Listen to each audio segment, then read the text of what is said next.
ভাবুন তো একটা কুকুরও রাতে ঘুমাতে না পেরে দুশ্চিন্তা করে, আমাদের মতোই অনুভব করে কষ্ট আর একাকিত্ব। কুকুরদের ঘুম এবং মানসিক চাপের ধরন আমাদের সাথে অনেকটাই মিল থাকতে পারে। দ্য রয়্যাল সোসাইটি ওপেন সায়েন্সে প্রকাশিত একটি গবেষণা এবং ডগিংটন পোস্ট এর প্রতিবেদনে বলা হয়েছে, যেসব কুকুর রাতে নেতিবাচক অনুভূতি অনুভব করে, যেমন ডাকা বা উপেক্ষা করা, তারা গভীরভাবে ঘুমায় না এবং বেশি সময় জেগে থাকে। এর মানে মানুষের মতো কুকুররাও রাতের অন্ধকারে নিজেদের অনুভূতি বোঝার চেষ্টা করে বা চাপের মুহূর্তগুলোর কথা ভাবতে পারে। হাঙ্গেরিতে গবেষকরা নন ইনভেসিভ ইইজি প্রযুক্তি ব্যবহার করে বিভিন্ন সামাজিক ঘটনার পর কুকুরদের মস্তিষ্কের কার্যক্রম পর্যবেক্ষণ করেছেন। তারা দেখেছেন যে নেতিবাচক অভিজ্ঞতার মুখোমুখি কুকুরদের ঘুম ভেঙে যায় এবং পুনরুদ্ধারমূলক গভীর ঘুমের সময় কমে যায়। পেট এক্সপ্লেইনস ভ্যাট জানিয়েছেন,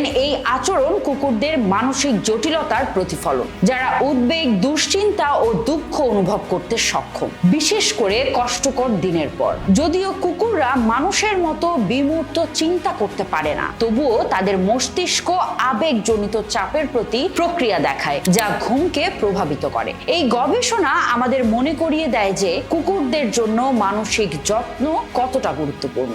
শান্ত ও ইতিবাচক পরিবেশ তাদের আরো ভালো ঘুমাতে সাহায্য করে এবং নিরাপদ ও আরামদায়ক বোধ করায়। এমন আরো সায়েন্স ফ্যাক্টস জানতে পেজটি ফলো করতে ভুলবেন না। যারা উদ্বেগ